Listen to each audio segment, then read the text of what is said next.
एक बार फिर से आपका स्वागत है आपके अपने YouTube चैनल यूनिक नॉलेज 2.0 में। तो साथियों, कल हम कक्षा 10वीं का विज्ञान का मॉडल पेपर को सॉल्व कर रहे थे, जिसमें से कि हमने 1 से लेकर के 14 नंबर तक के क्वेश्चन को सॉल्व किया था। आइए उससे आगे के क्वेश्चन को आज सॉल्व करते हैं। आज होगा 15 नंबर से क्वेश्चन। चलिए, 15 नंबर का क्वेश्चन कहता है कि नवीकरणीय ऊर्जा का स्रोत क्या है।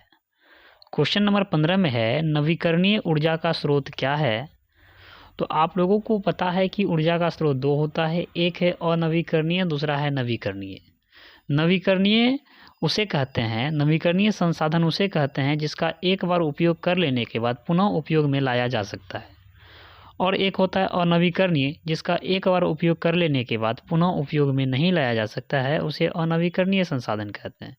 तो इसमें आपको कह रहा है नवीकरणीय ऊर्जा का स्रोत क्या है। ऑप्शन नंबर ए में है नाभिकीय ऊर्जा, सौर ऊर्जा, कोयले से प्राप्त ऊर्जा या प्राकृतिक गैस से प्राप्त ऊर्जा। तो आप लोगों को नाभिकीय ऊर्जा का आप लोग एक बार यूज कर लीजिएगा तो दोबारा यूज में नहीं आएगा। सौर ऊर्जा को जब आप एक बार यूज कर लेते तो क्या इसका मतलब वो ख़त्म ही हो जाता है कि नहीं, वो ख़त्म नहीं होता है। तो आपका right answer option number B हो जाएगा। चलिए इसी प्रकार से आगे बढ़ते हैं नेक्स्ट क्वेश्चन की ओर। कहता है कौन सा लेंस अपसारी लेंस है। कौन सा लेंस अपसारी लेंस है। अगर आपसे अपसारी की बात कहा जाए तो अपसारी जो है वो अपसारी लेंस की बात अगर कहा जाए तो वो अवतल लेंस है। अगर आपको बोलेगा अपसारी लेंस कौन सा है तो वो अवतल लेंस है, और अभिसारी पूछा जाएगा तो वो उत्तल लेंस है। तो आपका राइट ऑप्शन नंबर ए होगा, अवतल लेंस। कौन सा लेंस अपसारी लेंस है। अवतल लेंस जो है ना वो अपसारी लेंस है। आइए नेक्स्ट क्वेश्चन की ओर। कहता है प्रकाश का प्राथमिक वर्ण कौन सा है। प्रकाश का प्राथमिक वर्ण कौन सा है। प्राथमिक मतलब होता है पहला वाला। आप लोग एक चीज़ पढ़े होंगे भिगबोर या बैजानी पीनाला, तो उसमें देखिएगा तो प्राथमिक रंग जो है ना लाल भी है, नीला भी है, हरा भी है। तो इसका राइट आंसर हो जाएगा ऑप्शन नंबर डी, उपरोक्त सभी। नेक्स्ट क्वेश्चन की ओर बढ़ते हैं। नेक्स्ट क्वेश्चन में कह रहा है कि निम्नलिखित में से कौन नेत्र का रंगीन भाग होता है।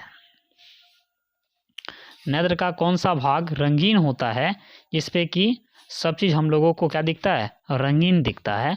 तो इसका राइट आंसर हो जाएगा आइरिस। आइरिस नेत्र का ऐसा भाग है जिसपे किसी भी चीज़ का रंगीन इमेज बनता है। तो इसका राइट आंसर हो जाएगा ऑप्शन नंबर डी। चलिए नेक्स्ट क्वेश्चन की ओर आगे बढ़ते हैं। कहता है 1 HP बराबर है। आप लोगों के घर में जो मोटर लगा हुआ रहता है वो HP में रहता है, 1 HP, हाफ HP। तो 1 HP बराबर होता है 746 वाट के। तो ऑप्शन नंबर ए इसका राइट हो जाएगा। नेक्स्ट क्वेश्चन की ओर बढ़ते हैं। और यहाँ एक बात हम बता दें आपको कि HP का जो फुल फॉर्म है ना, HP का फुल फॉर्म होता है हॉर्स पावर। HP का फुल फॉर्म क्या होता है, हॉर्स पावर। हॉर्स पावर यानी इसको हिंदी में बोलते हैं अश्व शक्ति। क्या बोलते हैं, अश्व शक्ति। चलिए नेक्स्ट क्वेश्चन की ओर बढ़ते हैं। कहता है विशालक शीशा मैग्नीफाइंग ग्लास होता है। यानी विशालक शीशा जो बना हुआ था, मैग्नीफाइंग ग्लास जिसको कहते हैं, वो किस लेंस का बना हुआ रहता है। तो वो उत्तल लेंस का बना हुआ था। किस लेंस का दोस्तों, वो उत्तल लेंस का बना हुआ है, उत्तल लेंस का। तो ऑप्शन नंबर बी इसका राइट हो जाएगा। नेक्स्ट क्वेश्चन की ओर बढ़ते हैं आगे। इसमें कह रहा है जब किसी चालक तार से विद्युत धारा प्रवाहित होती है तो गतिशील कण क्या होता है। मीन्स कहने का हुआ जब हम लोग इलेक्ट्रिसिटी का यूज करते हैं, उस वायर से जो करंट फॉलो होता है तो उसमें रहता है इलेक्ट्रॉन, और वही गति करता है जिस वजह से हम लोगों का बल्ब प्रदीप होता है। वो इलेक्ट्रॉन क्या करता है, इलेक्ट्रॉन एक दूसरे को धक्का देते रहता है। वो उसको देता है, वो अगले को देता है, वो अगले को देता है। इस प्रकार से इलेक्ट्रॉन आगे की ओर प्रवाह करता है। ठीक, तो इसका right answer option number D हो जाएगा। नेक्स्ट क्वेश्चन की ओर बढ़ते हैं। कहता है एम्पियर घंटा मात्रक है। ये बहुत आसान क्वेश्चन है और बहुत ही VVI है। ये सारा क्वेश्चन VVI है, टॉप मोस्ट क्वेश्चन है। ठीक है, VVI कहता है एम्पियर घंटा मात्रक जो है ना वो आवेश का मात्रक है। एम्पियर घंटा किसका, एक मिनट साथियों, कुछ ठीक, यही थे। वो आवेश का मात्रक है एम्पियर घंटा। नेक्स्ट क्वेश्चन की ओर बढ़ते हैं। कहता है कि निम्नलिखित में से कौन सा मात्रक वाट के बराबर है? तो जूल पर सेकेंड। यहाँ देखिए, आपको कंफ्यूज करने के लिए, यह है जूल पर सेकेंड, यह है जूल सेकेंड, यह है सेकेंड पर जूल, और इनमें से कोई नहीं। तो इसका राइट आंसर जो है ना साथियों, वो हो जाएगा जूल पर सेकेंड। ऑप्शन नंबर हमारा ए करेक्ट हो जाएगा। चलिए नेक्स्ट क्वेश्चन की ओर। कहता है विद्युत धारा का मात्रक है। तो आप लोगों को पता है कि विद्युत धारा का मात्रक एम्पियर होता है। विद्युत धारा का एसआई मात्रक क्या होता है? एम्पियर। सॉरी, एक मिनट। विद्युत धारा का एसआई मात्रक एम्पियर है। चलिए नेक्स्ट क्वेश्चन की ओर। कहता है ग्लोबल वार्मिंग के लिए उत्तरदायी गैस कौन सा है? ग्लोबल वार्मिंग जो होता है उसके लिए उत्तरदायी गैस कौन सा है? उसके लिए CO2 कार्बन डाइऑक्साइड जो है ग्लोबल वार्मिंग के लिए उत्तरदायी गैस है। तो इसका ऑप्शन नंबर सी जो है बिल्कुल करेक्ट हो जाएगा। ऑप्शन नंबर सी को लॉक कर दिया जाए, ऑप्शन नंबर सी। चलिए नेक्स्ट क्वेश्चन की ओर बढ़ते हैं। कहते हैं शरीर में भोजन का पचना किस प्रकार की अभिक्रिया? ये केमिस्ट्री का एक बहुत ही इम्पोर्टेंट क्वेश्चन है। ये भी टॉप मोस्ट है, इसमें भी आप VVI लगा लीजिएगा। ये भी टॉप मोस्ट क्वेश्चन है, ये भी कई बार एग्जाम में आ चुका है।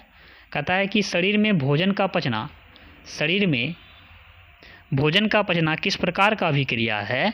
तो ये जो है ना साथियों, शरीर में भोजन का पचना एक उपचयन अभिक्रिया है। कौन सा अभिक्रिया है? उपचयन अभिक्रिया। इसका ऑप्शन नंबर ए राइट हो जाएगा। नेक्स्ट क्वेश्चन की ओर बढ़ते हैं। कहता है कली चूना पर जब जल डाला जाता है तब अभिक्रिया होती है। कली चूना पर हम जब जल डालते हैं तो वो क्या करता है? उष्मा बाहर निकालता है, यानी उष्माक्षेपी होता है। उष्मा का बाहर निकलना उष्माक्षेपी कहलाता है। तो ऑप्शन नंबर ए हमारा बिल्कुल करेक्ट हो जाएगा। चलिए नेक्स्ट क्वेश्चन की ओर बढ़ते हैं। कह रहा है कि निम्नलिखित में से कौन सबसे अधिक अभिक्रियाशील है? आपको ऑप्शन दिया है कॉपर, Cu का मीन्स होता है कॉपर, Hg पारा, Ag ये चांदी है, Au सोना है। तो इसमें सबसे ज़्यादा जो है ना अभिक्रियाशील कॉपर होता है। कॉपर धातु सबसे अभिक्रियाशील धातु है, तो इसलिए इसका ऑप्शन नंबर ए बिल्कुल करेक्ट हो जाएगा। ऑप्शन नंबर ए बिल्कुल करेक्ट जवाब हो जाएगा। चलिए नेक्स्ट क्वेश्चन की ओर बढ़ते हैं। कहता है चूना जल का रासायनिक सूत्र है। चूना जल का रासायनिक सूत्र क्या है? CaOCl का होल2 जो है ये चूना जल का बिल्कुल करेक्ट आंसर है। तो ऑप्शन नंबर डी इसका बिल्कुल करेक्ट आंसर हो जाएगा। Option number D. चलिए नेक्स्ट क्वेश्चन की ओर बढ़ते हैं। कहता है कोई विलयन लाल लिटमस पत्र को नीला कर देता है, उसका pH मान क्या होगा? यहाँ एक सोचने वाली बात है। कहता है कोई विलयन लाल लिटमस पत्र को नीला कर देता है। लाल लिटमस पत्र को नीला कौन करेगा? वो तो अम्ल ही करेगा। वो क्या करेगा? अम्ल ही करेगा। तो अम्ल का pH मान कितना होता है? 7 से ऊपर वाले को अम्ल, 7 से ऊपर वाले को क्षार कहते हैं और 7 से नीचे वाले को अम्ल कहते हैं। और बीच में जो 7 रहता है pH मान पे, वो उदासीन होता है। तो इसमें 11 और 10 जो है ना, ये ऊपर है क्षार है, इसको जब लाल लिटमस पत्र पे देंगे ये नीला कर देगा। इसलिए इसका ऑप्शन नंबर डी बिल्कुल करेक्ट होगा, ए और बी दोनों। चलिए नेक्स्ट क्वेश्चन की ओर बढ़ते हैं। कहता है बस आज के वीडियो में बस हम इतना ही पढ़ेंगे। मिलेंगे अगली वीडियो में, और भी इस पर 50 क्वेश्चन है। तब तक के लिए बाय बाय।